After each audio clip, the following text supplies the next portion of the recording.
하나님께서 오늘 우리에게 주시는 말씀은 마태복음 7장 15절에서 23절 말씀입니다. 마태복음 7장 15절에서 23절 말씀을 함께 교독하겠습니다. 거짓 선지자들을 삼가라. 양의 옷을 입고 너희에게 나아오나 속에는 노략질하는 일이라.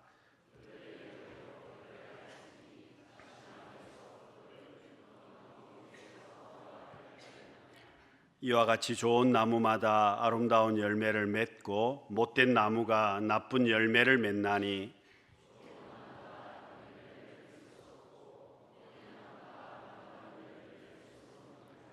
아름다운 열매를 맺지 아니하는 나무마다 찍혀 불에 던져지느니라.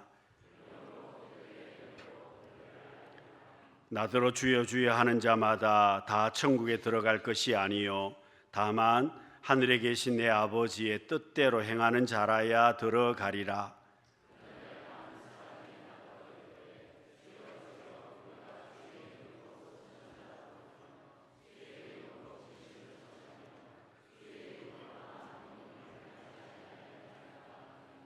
함께 읽습니다. 그때 내가 그들에게 밝히 말하되 내가 너희를 도무지 알지 못하니 불법을 행하는 자들아 내게서 떠나가라 하리라. 아멘. 좌우에 계신 분들에게 우리 인사하겠습니다. 사랑합니다. 축복합니다.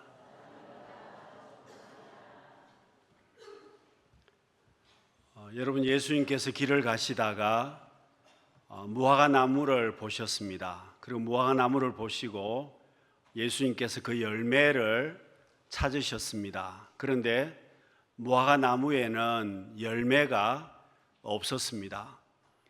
여러분, 무화과 나무에게 있어서 제일 큰 비극이 무엇이겠습니까? 열매가 없다는 겁니다. 여러분, 이 무화과 나무는 제목으로 쓰는 나무가 아닙니다. 또 관상용으로 사용하는 나무가 아니기 때문에 무화과 나무는 반드시 열매가 있어야 그 필요성이 있는 나무이기 때문입니다. 여러분, 오늘 우리가 가을을 보내면서 열매들을 많이 보시면서 우리 자신의 모습들을 한번 살펴보시기를 바랍니다. 지금까지 내가 신앙생활하면서 과연 나는 열매를 맺고 있는가? 지금까지 내가 신앙생활하면서 열매를 맺어가고 있는 신앙생활을 지금 하고 있는지, 여러분, 나의 신앙을 잘 지키고 내 삶이 하나님의 목적대로 살고 있는지 한번 살펴보아야만 합니다.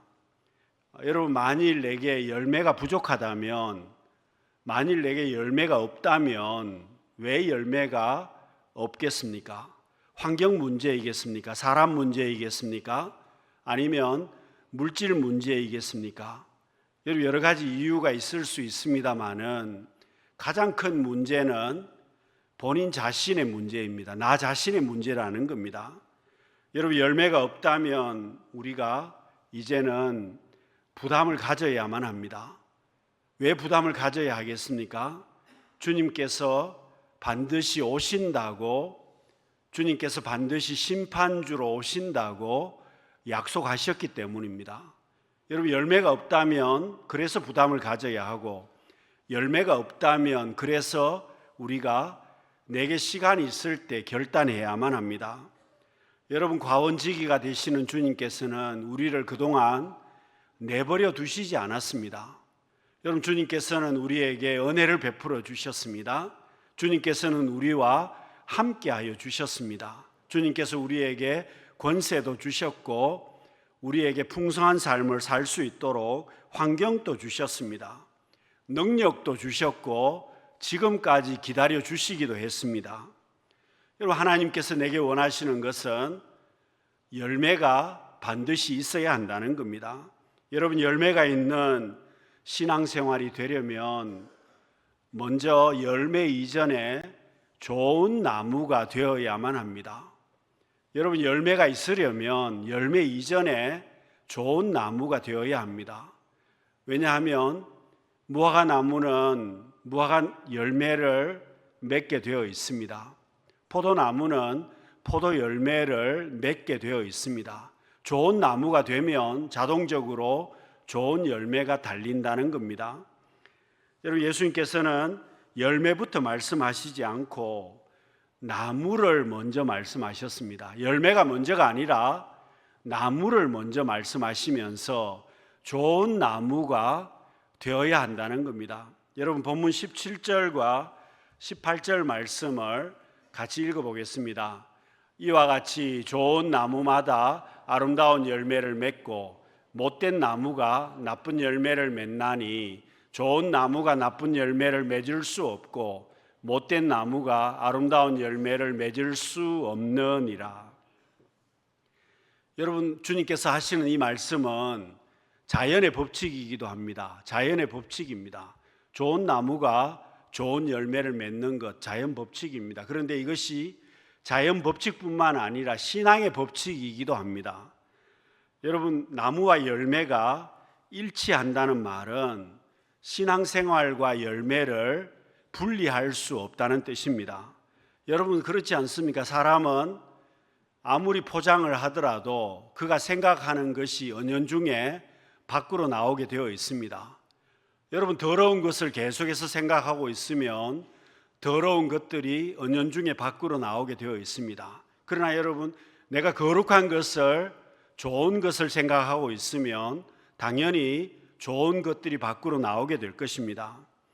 여러분, 겉과 속이 다르지 말아야 한다는 것이고 이중적인 삶을 살지 말아야 한다는 겁니다. 나무와 열매는 같은 것이라는 겁니다. 여러분, 우리의 신앙생활도 그렇습니다. 주일날은 내가 거룩한 성도로 하나님 앞에 예배를 드립니다. 근데 여러분, 좋은 나무, 좋은 열매란 말은 주일에 거룩한 성도로 끝이 나는 것이 아니라 평일에는 어떻습니까? 여러분, 주일날은 내가 하나님 앞에 거룩한 성도인데 월요일에는 세상 사람들과 똑같습니다. 화요일도 세상 사람과 다르지 않고 수요일도 목요일도 금요일도 토요일도 세상 사람들과 똑같습니다. 그러면 여러분, 주일에는 거룩한 성도인데 월요일부터 토요일까지는 세상 사람과 꼭 같은 사람이라면 여러분, 나의 모습이 같지 않다는 겁니다. 여러분, 열매로 그 나무를 알 수 있다는 말은 열매와 나무는 같아야 한다는 겁니다. 여러분, 예수님께서 서기관들과 바리새인들을 책망하신 이유가 바로 여기에 있습니다.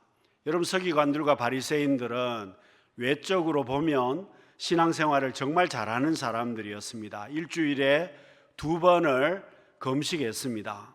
길거리 모퉁이에서 하나님 앞에 기도했습니다. 구제하고 하나님 앞에 선행하는 일들을 잘 감당했습니다. 여러분, 외적으로 보면 흠잡을 데가 없는 신앙인이었습니다마는 주님께서는 뭐라고 말씀하십니까? 외식하는 서기관과 바리새인들이 화 있을진저 너희들에게 화가 있을 것이라고 예수님께서 신랄하게 비판하셨습니다. 여러분, 속과 겉이 다르다는 겁니다. 여러분, 신앙생활 하면서 나는 성장해야 됩니다. 그리고 열매를 맺어야만 합니다. 여러분, 갑각류들이 있습니다. 개나 거북이나 두꺼운 이렇게 갑각을 가지고 있는 그런 생물들은 때가 되면 탈피를 하게 되어 있습니다. 언제 탈피를 하겠습니까? 몸이 덩치가 커지면은 껍데기를 벗어야 점점 더 커질 수 있습니다. 만일 그런데 껍데기를 벗지 못하면 그 생물은 죽게 되어 있습니다. 탈피를 못하면 죽습니다. 여러분, 거북이도 껍질이 벗겨질 때가 있습니다. 왜 그러냐 하니까 거북이가 성장하려면 등껍질이 벗겨집니다. 껍질도 커야 되기 때문에 겉껍질이 벗겨지고 새롭게 껍질이 나서 또 성장하게 되는 것인데, 여러분, 우리의 신앙생활도 그렇습니다. 겉과 속이 같아야 하고 성장하려면 여러분, 외식적인 부분이 있다면 벗어버려야 한다는 겁니다.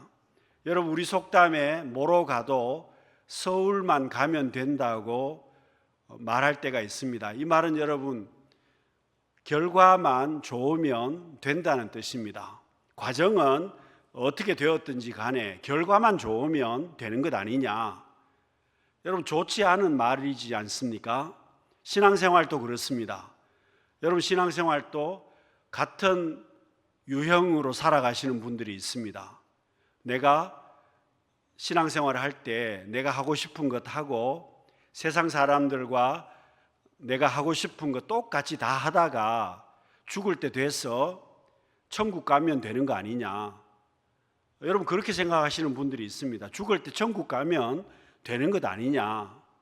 여러분, 그렇다면 나무와 열매는 달라지는 것입니다. 여러분, 천국만 가면 된다는 사고방식으로 우리가 신앙생활을 하게 되면 문제라는 겁니다. 왜 그렇습니까? 좋은 나무가 되지 못하면 당연히 좋은 열매가 없기 때문에 그렇습니다. 사랑하는 성도 여러분, 우리가 우리 자신의 신앙의 모습을 다시 한번 살펴보시면서 하나님 앞에 좋은 나무로, 먼저 좋은 나무가 되어서 복 있는 성도의 삶을 살아갈 수 있는, 좋은 열매를 거둘 수 있는 우리 성도님들이 다 되시기를 바랍니다.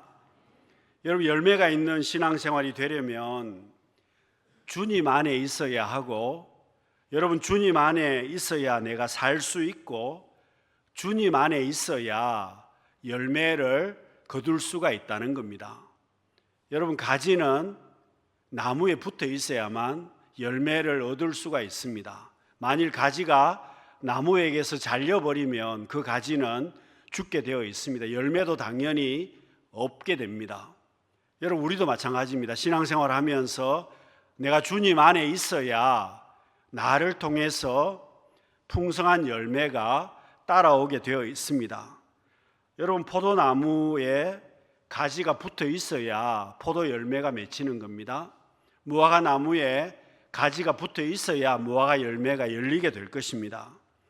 여러분, 주님 안에 있는 사람이라면 당연히 열매를 맺게 된다는 뜻이고요. 어떤 열매를 얻겠습니까? 성경을 보시면 성령의 9가지 열매를 말씀하고 있습니다. 갈라디아서 5장 22절과 23절을 보시면 주님 안에 있으면 이런 열매들이 맺힌다는 겁니다. 오직 성령의 열매는 사랑과 희락과 화평과 오래 참음과 자비와 양선과 충성과 온유와 절제니. 여러분, 좋은 나무가 되면, 주님 안에 있으면 당연히 이런 열매들이 열리게 될 것이라는 겁니다. 여러분, 사도 바울이 성령님의 인도하심을 따라갑니다. 주님 안에 있습니다. 아시아로 복음 전하던 계획을 접고 성령님의 인도하심을 따라서 유럽 쪽으로 방향을 바꾸었습니다. 그렇게 해서 도착한 데가 마케도니아였고 첫 번째 성읍이 바로 빌립보 성이었습니다. 여러분, 이 빌립보에 사도 바울 일행이 도착함을 통해서 빌립보 교회가 시작이 되고 유럽에 복음이 전해지기 시작했습니다. 그런데 여러분, 복음이 그렇게 빠르게 전파될 수 있었던 것은 그 당시에 가장 최절정의 문화가 바로 헬라 문화였습니다. 그리고 유럽 제국을, 유럽 전체를 통치하고 있었던 나라가 바로 로마 제국이었습니다. 여러분, 헬라 문화 가운데 로마 제국의 정치 세력 가운데 복음이 들어갔기 때문에 복음이 정말 급속하게 유럽 전역으로 복음이 전해질 수가 있었다는 겁니다. 그렇습니다. 여러분, 성령님의 인도하심을 따라가면 풍성한 열매가 있습니다. 그리고 여러분, 성령님의 인도하심을 내가 따라가야 성령님의 도우심을 받는다는 겁니다. 여러분, 로마서 8장 26절을 보시면 이와 같이 성령도 우리의 연약함을 도우시나니. 여러분, 성령님을 보혜사라고 지칭하는 것은 도와준다는 뜻입니다. 성령님께서 우리를 도와주셔서 우리로 하여금 복 있는 삶을 살게 하시고 풍성한 성령의 열매를 맺게 하신다는 겁니다. 여러분, 이스라엘 백성들이 그렇게 살았습니다. 하나님 안에 있었기 때문에 광야 40년을 살면서도 여러분 이스라엘 백성들이 뜨거워서 죽지 않았습니다.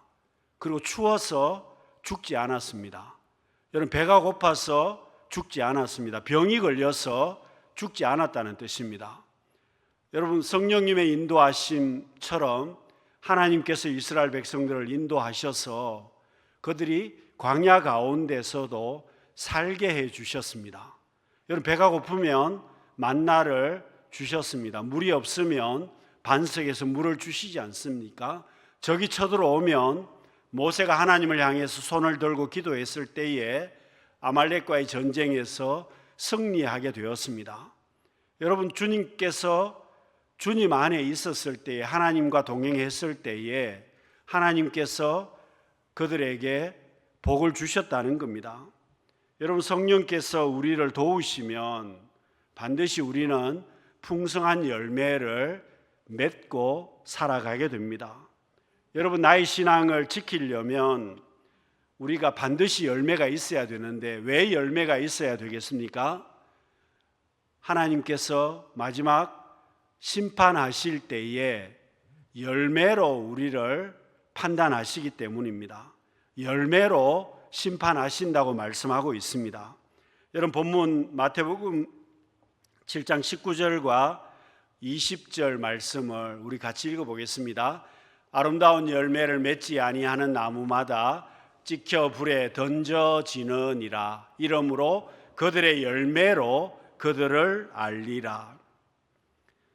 여러분 예수님께서 하시는 말씀은 열매를 통해서 우리를 판단하시겠다는 겁니다. 열매를 보고 우리를 심판하시겠다고 말씀하십니다. 여러분 마태복음 3장 12절에서는요 이렇게 말씀을 하고 있습니다. 손에 키를 들고 자기의 타작마당을 정하게 하사 알곡은 모아 곳간에 들이고 쭉정이는 꺼지지 않는 불에 태우시리라. 여러분 주님께서 어떻게 판단하시느냐? 알곡과 쭉정이를 구별하시겠다고 말씀하십니다. 여러분 우리가 성경을 읽어보시면 가라지와 알곡을 하나님께서 구별하신다고 말씀하십니다. 그런데 여러분 본문을 보면 마태복음 3장을 보면 알곡과 쭉정이를 구분하시겠다고 말씀하십니다. 여러분 가라지는 이방 사람들, 믿지 않는 사람들을 이야기합니다. 그러면 쭉정이는 누구를 이야기하겠습니까? 열매가 없는 사람을 이야기합니다. 여러분 쭉정이와 알곡은 형태는 똑같습니다. 보면 구별이 되지 않습니다. 그런데 속을 들여다보면 쭉정이는 열매가 없고 알곡은 열매가 가득 차 있습니다. 여러분 주님께서 마지막 때에 쭉정이와 알곡을 구별하시겠다고 말씀하십니다. 여러분 열처녀 비유를 보아도 기름을 준비한 처녀들은 혼인잔치에 들어갔습니다. 그런데 기름통이 비어있는 처녀들은 혼인잔치에 참여하지 못하게 됩니다. 여러분 그 5 처녀는 쭉정이와 같은 삶이 되고 말았습니다. 여러분 서기관들과 바리새인들이 예수님께 책망받은 이유도 바로 이것입니다. 껍데기는 똑같았습니다. 알곡이나 쭉정이나 겉모습은 똑같았던 것처럼 서기관들과 바리새인 역시도 겉보기에는 전혀 알곡처럼 보였습니다마는 주님께서 보실 때에 속이 다 비어 있었다는 겁니다. 그래서 화 있을진저라고 주님이 말씀하십니다. 사랑하는 성도 여러분, 내가 좋은 나무가 되고 열매 맺는 삶을 살아가려면 여러분 다시 한번 나 자신을 돌아보고 결단해야만 합니다. 여러분 내 삶에 문제가 있는 것이 발견이 되면 그 문제를 고쳐야 될 것입니다. 내 삶에 무너지는 것이 보여지면 그 무너지기 전에 보완을 해서 건물을 고쳐야 되지 않겠습니까? 여러분 농부는 풍성한 열매를 위해서 나무를 그냥 두지 않습니다. 필요 없는 가지는 잘라버립니다. 그리고 나무가 지저분하면 그 나무를 깨끗하게 만들어 줍니다. 병이 걸렸으면 약을 사용해서 그 나무를 고쳐줍니다. 여러분 이유가 뭡니까? 농부는 톱이나 낫을 사용해서 나무를 다듬어 줍니다. 열매를 위해서 그렇습니다. 그러면 여러분, 하나님께서는 무엇을 가지고 우리를 고쳐주시겠습니까? 하나님께서는 우리를 어떻게 고쳐주시겠습니까? 여러분, 하나님께서 우리에게 주시는 것은 바로 하나님의 말씀입니다. 여러분, 말씀을 통해서 우리를 깨끗하게 하시고 말씀을 통해서 우리로 하여금 잘라낼 것을 잘라내게 하십니다. 하나님께서는 말씀을 통해서 우리에게 있는 상처를 회복시켜 주시기도 합니다. 그래서 여러분, 말씀을 통해서 내가 가지치기를 해야 되고 말씀을 들음으로 인해서 나를 깨끗하게 해야 된다는 겁니다. 말씀이 내 속에 들어옴으로 인해서 내가 회복되어야 한다는 것입니다. 여러분, 말씀을 통해서 우리를 하나님은 정리하십니다. 말씀을 통해서 내가 찔림을 받으면 나로 하여금 내려놓을 것들은 내려놓게 하시고 고쳐야 할 것은 고치게 하시고 내가 하나님 앞에 수리해야 될 부분들은 수리하게 하신다는 겁니다. 여러분, 문제가 있습니다.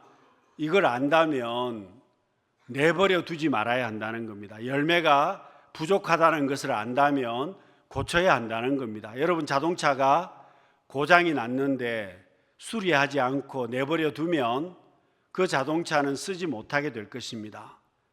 여러분, 문제가 있다면 고쳐야 되지 않습니까? 하나님의 말씀을 들으면 그 말씀을 통해서 내가 고쳐야 한다는 겁니다. 여러분, 사울은 정말 복 있는 출발을 한 왕이었습니다. 그런데 사울의 삶은 열매가 없는 삶이 되고 말았습니다. 왜 열매가 없었겠습니까? 하나님께서 말씀해 주셨음에도 불구하고 사울은 그 말씀으로 자기 자신을 고치지 않습니다. 그 말씀을 통해서 결단하지 않습니다. 말씀을 통해서 자신의 잘못된 부분을 회복하지 않습니다. 결국은 모래 위에 지은 집처럼 사울의 그런 삶이 다 무너지게 되었습니다. 여러분, 반면에 삭개오는 어떻습니까? 여러분, 열매 없는 삶이었는데, 버려진 삶이었는데 삭개오는 결단하지 않습니까? 사랑하는 성도 여러분, 주님께서는 우리가 결단하기를 원하십니다. 나 자신의 모습을 돌아보고 다시금 회복하기를 원하십니다. 여러분, 우리에게 주님께서는 아직도 많은 시간을 허락해 주셨습니다. 여러분, 복된 열매가 있으려면 무엇보다도 여러분, 내가 하나님과 나 사이에 관계를 회복해야만 합니다. 좋은 나무가 되려면 관계를 회복해야 된다는 겁니다. 여러분, 탕자의 비유에서 제일 중요한 포인트가 뭐겠습니까? 탕자가 집으로 돌아오는 것이 아닙니다. 탕자가 다시 아들이 되는 것도 아닙니다. 여러분, 탕자의 비유에서 제일 중요한 부분은 관계를 회복하는 겁니다. 여러분, 탕자가 왜 돌아왔겠습니까?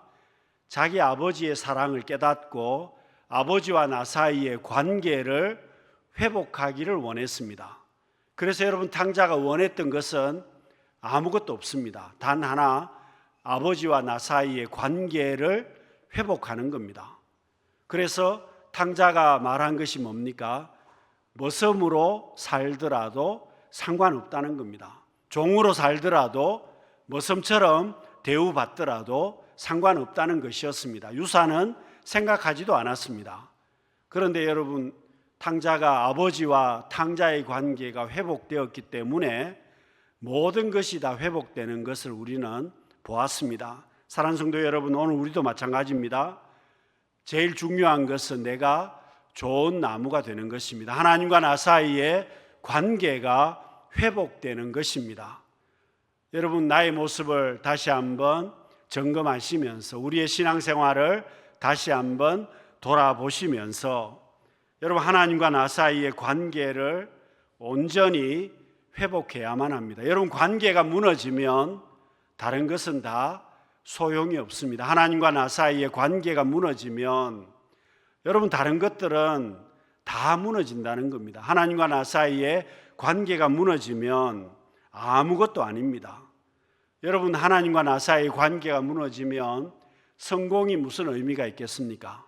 돈 버는 것이 무슨 의미가 있겠습니까? 건강한 것이 무슨 의미가 있겠습니까? 관계가 무너지면 다 잃어버린다는 뜻입니다. 그래도 여러분, 우리가 복이 있는 것은 하나님께서는 지금 또 우리를 사랑하십니다. 주님께서는 나를 위해서 십자가의 사랑을 베풀어 주셨습니다. 지금 또 우리에게 기회를 주고 계십니다. 사랑하는 성도 여러분, 2000년 전에 초림하셨던 주님은 반드시 재림하십니다.